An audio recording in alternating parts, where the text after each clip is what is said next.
हम अभी सीखते हैं कि जब गत्ता पर ठोकर मारा जाता है तो सिक्का गिलास में ही क्यों गिरता है। देखिए आप लोग प्रयोग, देखिए अभी हम गत्ता पर ठोकर मारे तो सिक्का गिलास में ही क्यों गिरा, बाहर क्यों नहीं गया, इसका क्या कारण है।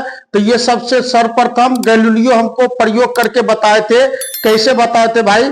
गैलीलियो का क्या कहना था कि जितने भी निर्जीव वस्तु है वह विराम में है। विराम मतलब रुका है तो वह रुका रहना चाहता है, वह गति में आना नहीं चाहता है ना। तो इसको हम लोग, यह जो हम लोग प्रयोग देखे, इसको हम लोग अच्छे तरीके से सीखते हैं। तो गैलीलियो रेस नटिया के साथ समझाए थे विराम जरूरत के साथ के सहायता से कि जो वस्तु विरामावस्था में है वो अपनी विरामावस्था को बनाए रखना चाहता है। कहने का जो वस्तु रुकी हुई है वो सदैव रुका हुआ ही रहना चाहता है, वो गति में आना नहीं चाहता। सभी निर्जीव वस्तु में ऐसा गुण है। जैसे आप लोग ये बोर्ड देख रहे हैं, ये कभी अपने आप गति में आएगी? नहीं आएगी। क्यों नहीं आएगी? ये रुका हुआ तो सदैव रुका में ही रहना चाहता है, इसमें ऐसी प्रवृत्ति होती है ना। ये गति में नहीं आना चाहता। तब देखिएगा उसी प्रयोग में हम लोग सिद्ध किए। देखिए तीनों विराम में है, गत्ता भी विराम में है, गत्ता के ऊपर रखा सिक्का भी विराम में है, और गिलास भी कौन अवस्था में? विराम में अवस्था में।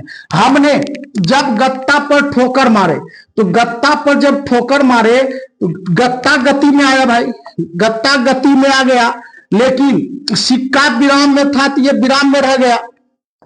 गिलास भी विराम अवस्था में था तो विराम अवस्था में रह गया, जिसके कारण गत्ता पर ठोकर मारे तो गत्ता तो आगे बढ़ गया, ये विराम में है जहां का जहीं रह गया, जिसके कारण जहां का जहीं रह गया और गत्ता आगे बढ़ गया, यही कारण सिक्का गिलास में गिर पड़ता है। तो मेरा कहने का यहाँ तात्पर्य, जो विराम में है जू का जू रहना चाहता है, और कोई भी निर्जीव वस्तु गति में तभी आता है जब उस पर बल लगता है, और बल लगता है तो जिस पर बल लगा तो गति में, विराम में है तो विराम में रह गया, जिसके कारण सिक्का कहाँ गिर पड़ा भाई? गिलास में गिर पड़ा। यही गैलीलियो हमको प्रयोग करके बताए थे। और इस प्रकार के जानकारी के लिए चैनल को सब्सक्राइब करें। Thank you.